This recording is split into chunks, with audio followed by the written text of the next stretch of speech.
So hi, I'm Melanie Cedergren and I'm the owner of the Spicy Olive. I have 3 stores in the Cincinnati area and I sell olive oil and balsamic vinegars of all the strange things to do. My journey with starting the stores started when I traveled to Italy with my family and I tasted what olive oil is supposed to taste like.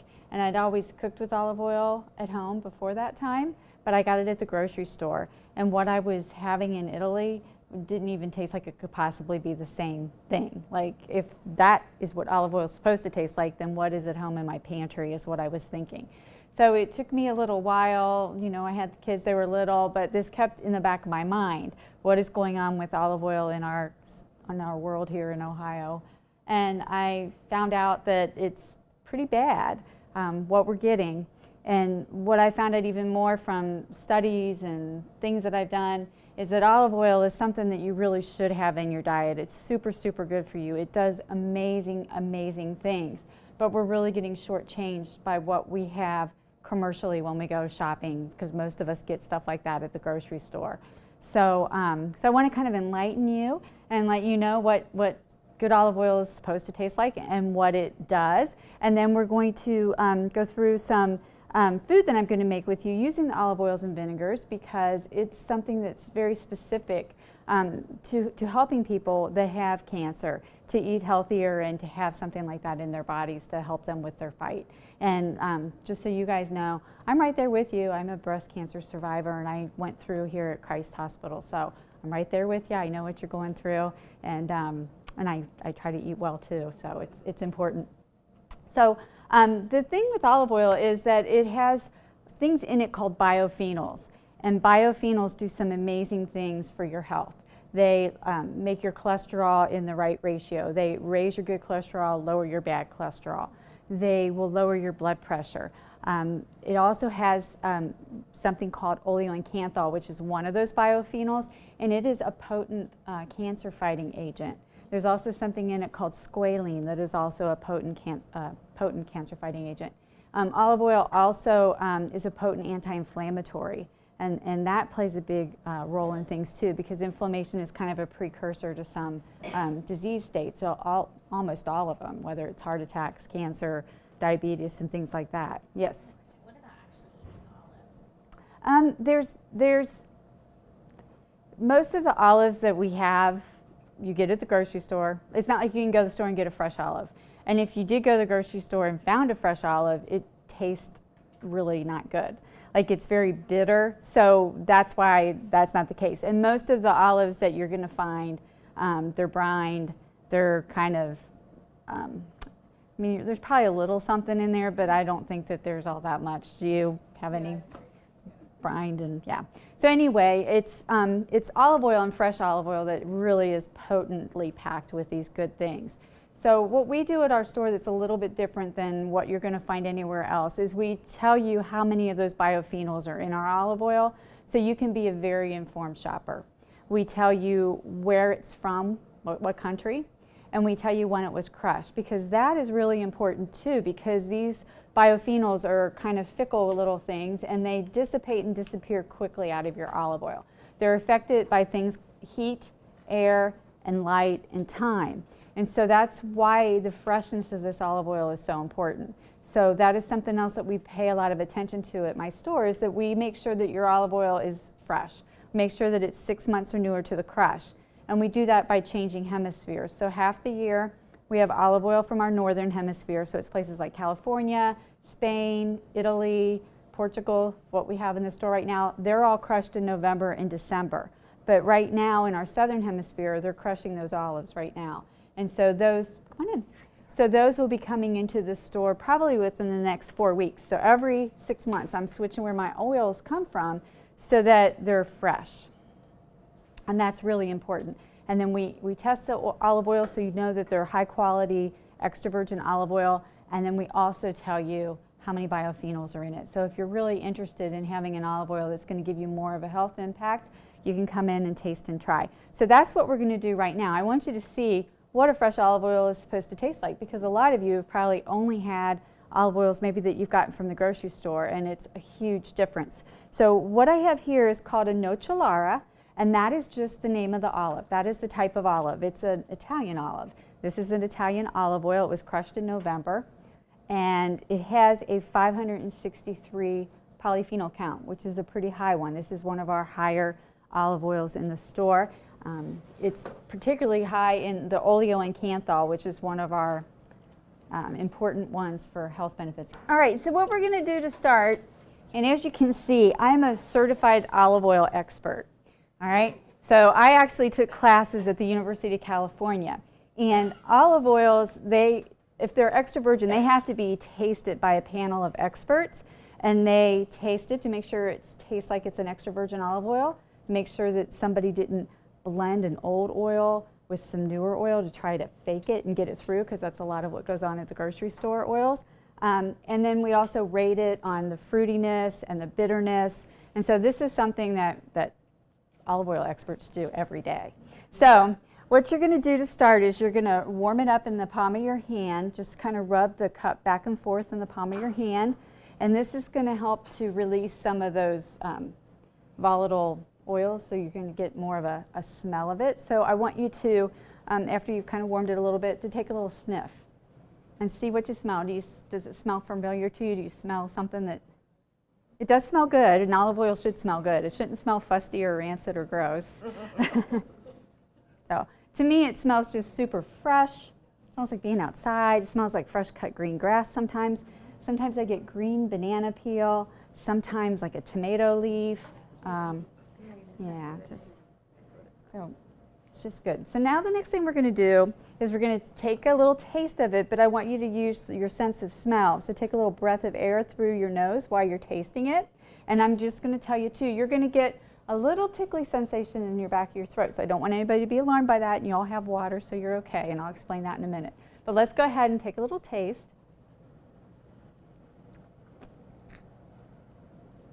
Olive oil experts kind of make that slurping sound.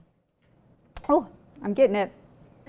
All right, that is the oleo and canthal. It's not a good olive oil if you don't cough. I'm telling you. Okay, I'm serious. Okay, so it is a good one. So the oleo and canthal produces a little burning sensation on the back of your throat. That was discovered, I don't know, maybe 5 to 10 years ago by a medical doctor. He's a researcher on anti-inflammatory drugs, and he was on vacation in Italy, and he was tasting olive oils, and he had that taste, and he worked for the Pfizer company, and he researched Feldine. And he thought, when we do our studies on Feldine, all of our patients, they take it orally, liquid, and they always complain about this burn on the back of their throat. I wonder if there could be anti-inflammatory properties in the olive oil, just like there are in anti-inflammatory drugs. And so he started studying it, and sure enough, it's a super potent anti-inflammatory agent. In fact, 2 tablespoons of olive oil a day has the same effect on your body as an ibuprofen, a 200 milligram ibuprofen tablet. But it's a natural way of getting that anti-inflammatory action in your body. So it's really kind of cool. The olive oil is really, really cool. It just does some really cool things. So in this store, we have them arranged from the mildest to the most robust. And the most robust is, this is our second most robust right now, the one that you just tasted.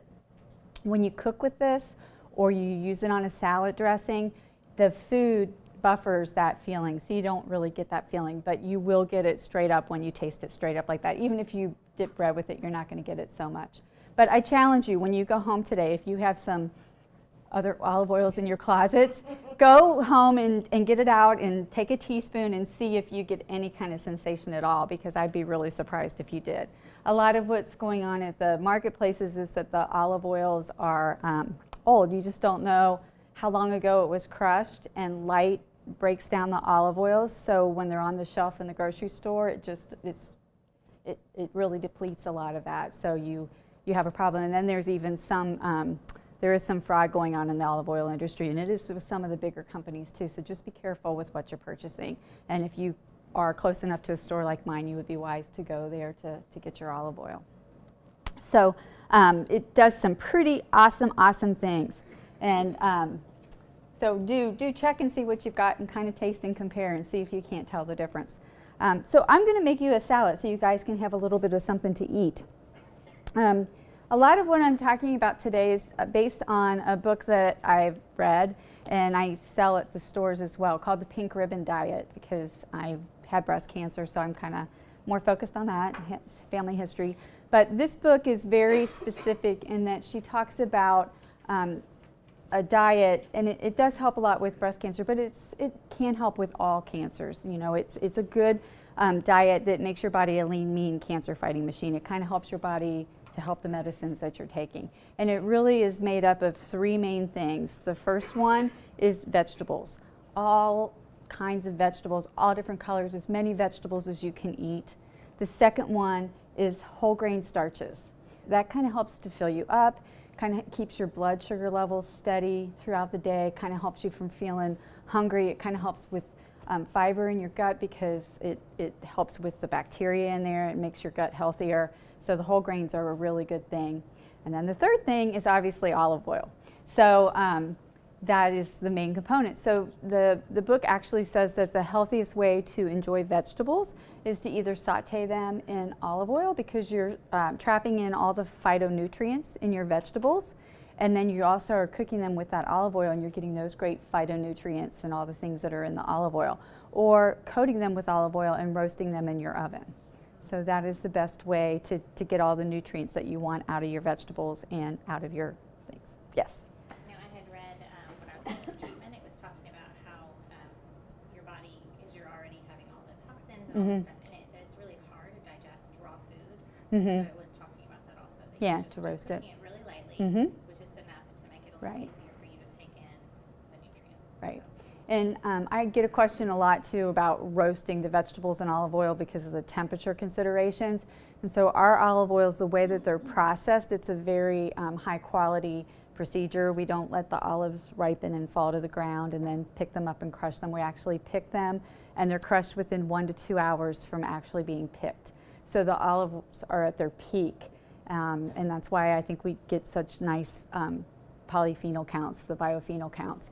But that changes our free fatty acid level, and the free fatty acid level is what holds an olive oil stable over time, but also when it's exposed to heat. And so it changes our smoke point to 400 to 425 degrees. So you can coat your vegetables with the olive oils from our store and put them in the oven and not have any issues with worrying about it changing. So it makes a big difference. And it also helps it to stay fresh longer in your pantry. So we're going to make this salad. This is my Mediterranean salad, and it's just one of my favorite salads, and I change it up all the time. So today I'm going to make it, and I picked farro, which is a whole grain. It's an ancient grain. It's actually a wheat, but it's not processed a lot. So from what I've read, it's not gluten-free, but from what I've read, because it's not processed or been changed in any way, that it is a little bit easier for people to digest, even if they have gluten sensitivities. Now, if you're highly sensitive, I wouldn't do it, but otherwise it's a good one. It's also very high in protein. So for a lot of the diets and things, when you're talking about cancer, they tell you to kind of watch how much meat and that kind of protein that you're eating. And so this would be something that if you made a salad like this with this type of grain, you're going to get some protein from that. And so maybe it would be easy to go without that meat in that salad. So I'm going to put the farro. The farro you're going to find in the grocery store in the aisle where you're going to find rice or quinoa or those kinds of things. So, and since I mentioned the quinoa, that is something that you could use for this salad instead of this if you want to go totally gluten-free, because that would work fine. So anyway, this cooks up in a pan. So I think it was 1 to 1.5 cups. It was 1 cup of farro to 1.5 cups of water, or you could use a vegetable stock or something like that to cook it.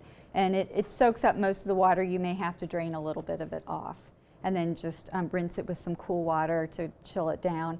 And then I make it a lot of times on the weekend when I have a little more time, and I just put it in a Ziploc bag like this and coat it lightly with some olive oil just to kind of keep it from getting sticky. And I'll just leave it in the refrigerator, and then when I want a salad or something, I just get it out and use it as I need it. So that's kind of an easy way, because sometimes it's hard. This does take about 20 to 30 minutes cook time.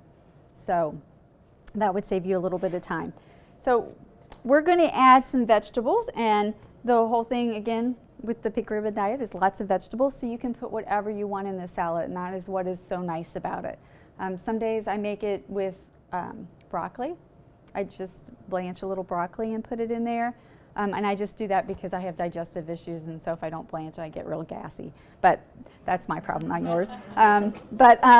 You can put whatever you want in it. So I chopped up today for you guys, I've got some yellow pepper because I don't have any yellow vegetables in here, so I thought that would make it look pretty. Give us a different color. And then I have some purple onion. So I'm going to add a little bit of chopped purple onion to it.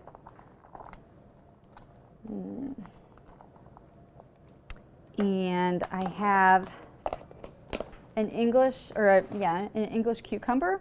I tend to like these. I think the skin is more tender and the seeds are smaller, and so it's easier to digest. So I just took the English cucumber and I cubed it up. And so I'm going to put a whole English cucumber in there.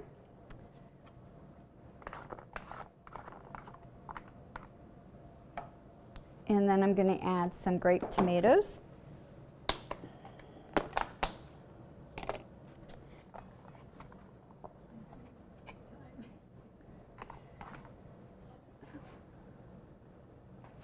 it's just going to be pretty yummy.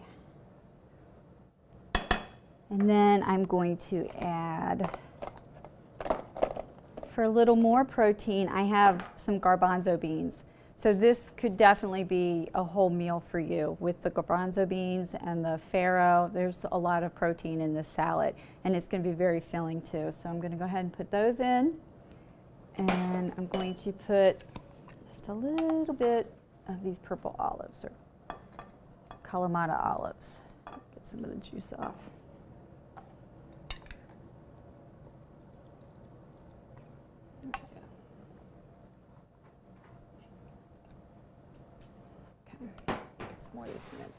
Now, to dress this is just going to be very simple.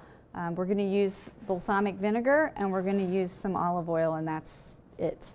So there are so many varieties at the store that you could use. You could use a plain one like the one you just tasted, but we're going to use some flavored ones because that makes it really fun, because all the flavors are in the oils and vinegars, and so you don't have to worry about having herbs or things in your pantry. You just put this on and it's all done for you. So this one I made earlier today, and I put our basil olive oil on it and a little of our Neapolitan herb balsamic. This one I'm going to put some lemon olive oil on it and the Neapolitan herb too. So I'll give you a scoop side by side. You can kind of see the difference. The last thing I'm going to do is cut up just a little bit of fresh basil, because I love fresh herbs. They add so much flavor to whatever you're, just to put a little fresh snippet on top of whatever it is you're making. And the easiest thing, I always just roll it up into like a little cigar and then just kind of slice it up.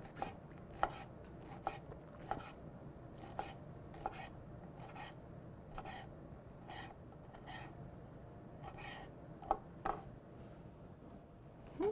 And then when you're adding oils and vinegars to a salad, you want to put your vinegar on first and then put your olive oil on, because if you put your olive oil on first, it's going to coat everything and the vinegar is just going to roll right off, and you're not going to really have it to taste. It'll be in the bottom of the dish more. So we're going to put the Neapolitan herb on first.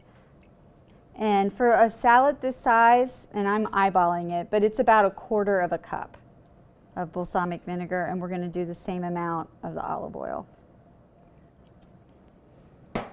This balsamic vinegar has little rosemary, sage, oregano, and garlic added to a traditional balsamic vinegar, so it has a lot of yummy flavor.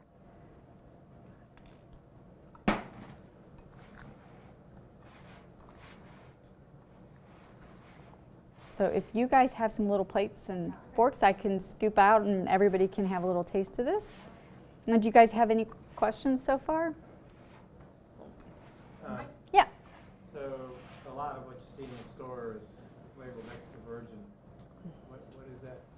Are there other designations, and what does that really tell you? Yeah, there's olive oil has different grades. So the the highest grade is extra virgin, and the oils that I have in my store are extra virgin, but they're like a subcategory above that called ultra premium, and that's what changes that smoke point and makes it so good. But after you have extra virgin, you have virgin, then you have pumice, and then you have something called Limpante, which is for lighting lamps or for commercial use.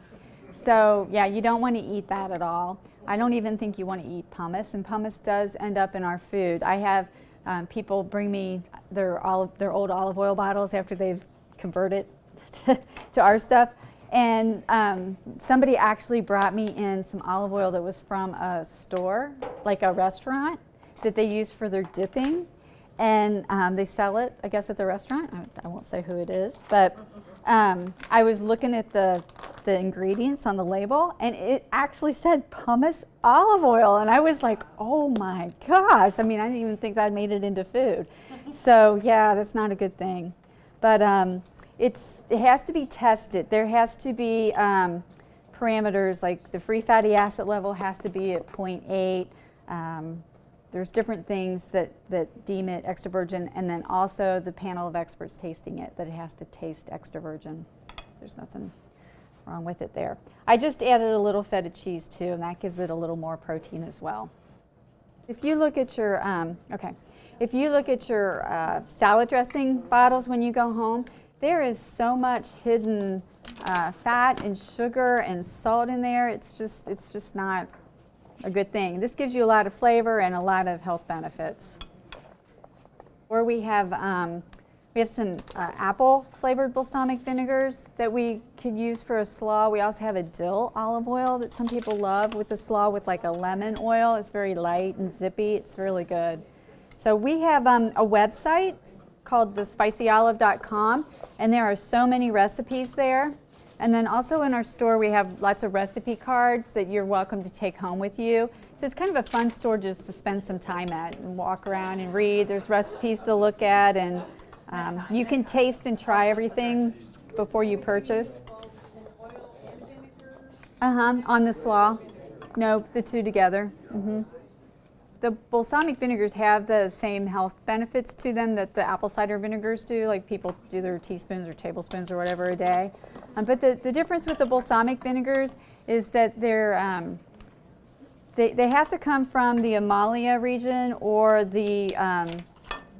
Modena in Tuscany to be a true balsamic vinegar. So it's kind of like a Champagne, has to come from the Champagne region. And they are made with what is called grape must, which is what is left of what's left after they take juice away to make some wine. Okay, and they cook it down over an open fire in a big copper kettle. So with the dark balsamics, they really cook it down and let it caramelize and kind of get rich and thick. With our white balsamics, they stop the cooking process before it starts to change colors. And then balsamic vinegars are aged. So what do you think? That's something you think you make at home? Yeah, it's. You cheated on the cheese. What's that? You cheated on the cheese. Why, did you want more? Oh. The dairy is okay in the pink ribbon diet to have some dairy. So, yes? I find it interesting that it's got about 5 ingredients that I always tell myself I hate. Oh. But you combine them and I love them. Oh, good. Is this just farro or is it farro and barley? No, farro is very similar to barley, and I make the salad quite a bit with barley. I like it with barley too. I've made it with quinoa before, and I've even made it with little orzo pasta. So, I mean, you can change it up. It's a recipe that you can do a lot of things with. I also have suggested in there for the dressing to use our Persian lime olive oil and our honey ginger balsamic, which kind of gives it a sweet ginger, almost an oriental twist, and that combination is really good. I can't decide which one I like better, the Neapolitan herb or that one, but.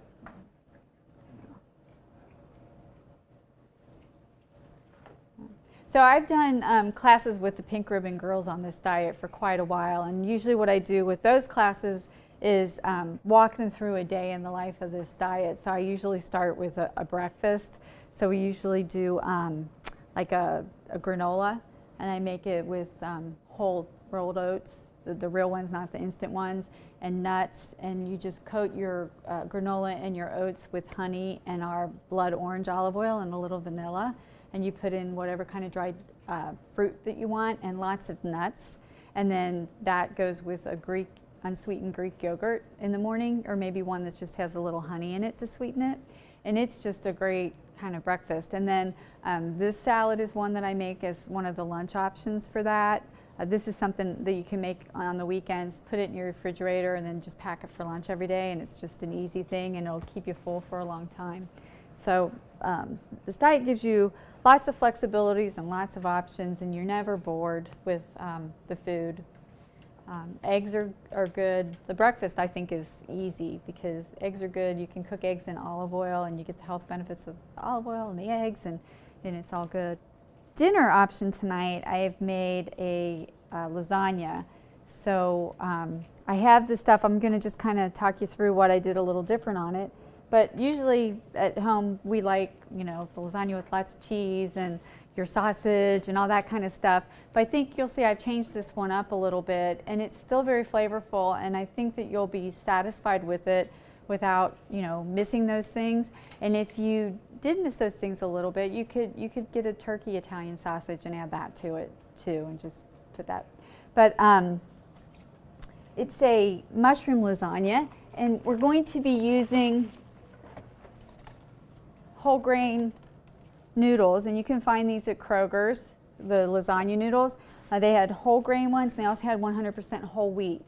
So you could get either one. So these are the whole wheat ones that I cooked up. But they look just like a regular one. And I just coat them in olive oil so they don't stick on anything or to each other.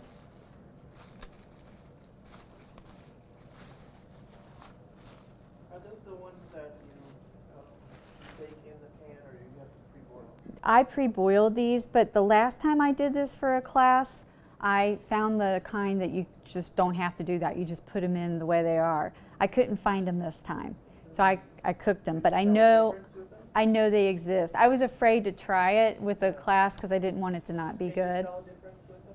With the ones that didn't bake, no, they were delicious. They soaked up the juice. They were really good. I just couldn't find them today, so I had to cook them. How is So. it indicated on the package? It will say, what do they call it, like ready to bake? I think it says ready to bake, yeah. Or like no boil. No boil, yeah, ready to bake, yeah. So I did boil these then and just coated them, but they're pretty tasty. To make the sauce, you're going to start with some purple onions, and the recipe, I believe, calls for 2 cups. So it's a lot of onions, but again, you want as many vegetables, and onions have a lot of good things in them. They're healthy for you. So 2 cups of onions, and I just put them in a saute pan with our wild mushroom and sage olive oil, because this is going to be a dish that I'm using a lot of mushrooms in. So this is going to play up the mushroom flavor. So this oil is flavored with natural extract from porcini mushrooms and also some sage. So this one is one of my favorites. It's so yummy. I base my turkey with that one at Thanksgiving time. It's really good. So you're going to put put about 6 tablespoons of this olive oil and 2 cups of the purple onions, and just sweat them and cook them until they get soft. You don't want them to start to get like brown or caramelized, but just cook them really good. And then at that point, you're going to add 2 cloves of garlic and just kind of let that cook till the garlic starts to release. But again, you don't want the garlic to brown. And then at that point, you're going to add mushrooms. So at least 2 to 4 cups of sliced fresh mushrooms, and put those in there. And what's going to happen is mushrooms are little sponges when they get into that pan, and they're going to soak up all the juice and all that olive oil that was in there. So keep an eye on it. If it gets pretty dry, I always just add a couple more tablespoons of olive oil. And then when the mushrooms are starting to be cooked, they're going to release all that stuff. So all of a sudden you'll look back in your pan, you'll be like, oh, there's liquid again, because it will go totally dry, and then all of a sudden it'll be wet again. So when it starts to get wet again, you're going to do a can of the crushed tomatoes, and it's the big one. I bought a small one just to show for the demo, but it's the big cans that you find at the grocery store and crushed. So it's almost like a paste. So you're going to put that in, and you're going to have a nice sauce with onions and garlic and mushrooms and those crushed tomatoes. And you're going to add a little salt and pepper to it just to give it a little more flavor. And then while that is simmering, you're going to make your cheese filling for your lasagna. So you're going to use 2 cups of the ricotta cheese. This is just this is roughly 2 cups. And then it doesn't say this, it says to add parsley and an egg and just kind of whip it all together. But I actually added a packet of spinach to your lasagnas because it's another way to get an extra vegetable into your diet, and that's so good for you. So I just did the chopped spinach. I thawed it and put it on a paper towel to get a little of the moisture out of it, and then I mixed it into the ricotta cheese with 1 egg. And then you just start to layer. So you have your dish. You're going to put your tomato sauce on the bottom. You're going to put your noodles next, and then you're going to put another layer of your sauce, and then some cheese, and then this, and then you're going to put your ricotta, cheese, and just keep layering it up till it gets to the top, and then put some cheese on the top. But I think you'll find it's pretty tasty and pretty easy, and you won't really notice that you're missing all that meat and gooey stuff. Yeah, and the mozzarella cheese, it's a low-fat cheese, and this one is a the ricotta I actually used for yours was a low-fat ricotta. So this one's a whole milk one, but I used a low-fat one. Yes? Does it freeze well with mushrooms? Yeah, it does. Because I made a double batch one time for a class with the Pink Ribbon Girls, and then I had another class like in a month, so I just froze the extra one and then used it for the class, and it was delicious. Yeah. The newest health claim for olive oil was last summer. They published a study showing a correlation between the prevention of Alzheimer's disease and the consumption of olive oil. So they keep finding all kinds of really cool things with olive oil. So that was published by Temple University. They actually, they had known that there was something there because there had been other studies, but they never pinpointed exactly what it was, and they pinpointed the chemical in the olive oil that was actually doing it and how it was doing it. So that was like really cool. Yeah, I know there's always research on the Mediterranean diet Yeah. and prevention of Alzheimer's. There's So so much I'll let stuff. you narrow it down. Yeah. Is there a particular olive oil you would recommend for like dipping for bread? Yeah, that would be our Tuscan herb, and I think they drizzled a little bit of that over your bread. That's good. So yeah. So what is the shelf life? 6 months? Is that the shelf life for these? Again, because our free fatty acid level is so low, it holds our olive oil stable longer. So I think you're good for at least a year. And when an olive oil starts to go, it has a rancid smell. You're going to know that something's not right. But you really should be eating it a lot. Like if you buy this size bottle, it should not be around your house very long because you're supposed to have 2 tablespoons a day, and if you're eating it regularly, it should go. I mean, something's wrong if your olive oil is going bad. You should be eating it on a regular basis. And then for the balsamic vinegars, they're aged 12 to 18 years before they even get to me, so they're going to be good in your pantries for a long time. Yes? Do you have to keep them in the dark, or can you leave them on your kitchen counter? It's best in a cool, dark place like your pantry, but I have... I know your store well. And Okay. I love it, by the way. Thank you. And I have them on my counter I do all the too. time because I use them. I do too. You should see my counter. It's bad. But I use them pretty quickly, so I'm not really concerned about it. I eat them up. As long as you consume them. Uh-huh, yeah. They're in dark bottles Right. to kind of help protect with that. So, yeah. Yeah, don't ever buy olive oil if it's in a clear bottle. There won't be any health benefit in that at all, so. Treatment for the anti-inflammatory benefits? Yeah, I have many customers that come in and they'll say, which is your highest biophenol count right now? And they'll get the big 750 ml and they do 2 tablespoons in the morning. I have other customers that, they don't like that. So they'll come in and they'll buy like our lemon oil or our blood orange oil because the flavored oils have the health benefits as well. And they'll put that in a smoothie and get it that way. So they'll do 2 tablespoons in a breakfast smoothie and get their stuff in that way. So, I mean, you can do it a lot of different ways. I mean, it counts cooking with it. If you fry an egg in our butter flavored olive oil, you're getting some benefit there. If you make that granola recipe and it's coated in the blood orange olive oil, you're getting some of it that way. Now, I think eating, if you're really cooking with this and this is your primary fat, getting 2 tablespoons a day is easy. With your salad dressings, with your cooking, it's easy. But I do have a lot of customers that just do it straight up. But I think it's funner to, I enjoy it more when I'm cooking it and enjoying it all day long. So instead of taking it straight down. My top 3 are Tuscan herb, which is on your bread, and I actually have that in the store. All the oils and vinegars are in something called a fusti. It's a stainless steel container that protects it from heat, air, and light, and I actually have that next to my stove because I use that so much. So it's in a fusti. So I have that, and then I have another fusti next to that one, and that one has our butter flavored olive oil in it. It has no dairy in it. It is a natural combination of flavors that make it taste like butter, but it's good for you. It's vegan, it's dairy free, so I use that all the time. And then my third one is the blood orange, and I have that in a big wine size bottle. So I have my 2 fusties, and then I have a whole counter just covered with bottles. It's really bad. It's bad. But yeah, those are my ones that I use the most. And I really like that wild mushroom and sage, so that's probably my 4th. I use that one a lot too. So I like mushrooms. So I made some dessert for you too, because you have to enjoy your life. So with this one, and this is like really easy. It's a brownie, and I use Ghirardelli brownie mix because that's my favorite brownie mix. I think it's the best one out there. And I make it the same way it says on the package, except instead of using vegetable oil, which is not good for you, it's one of those fats that is hard for your body to break down and causes inflammation.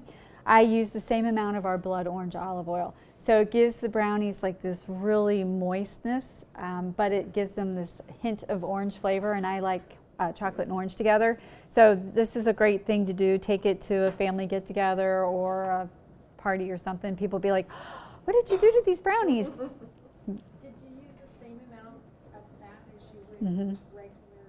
Yep, so I used a 1/3 cup of the blood orange and a 1/3 cup of water and 1 egg, and then did everything the exact same way. It was pretty easy.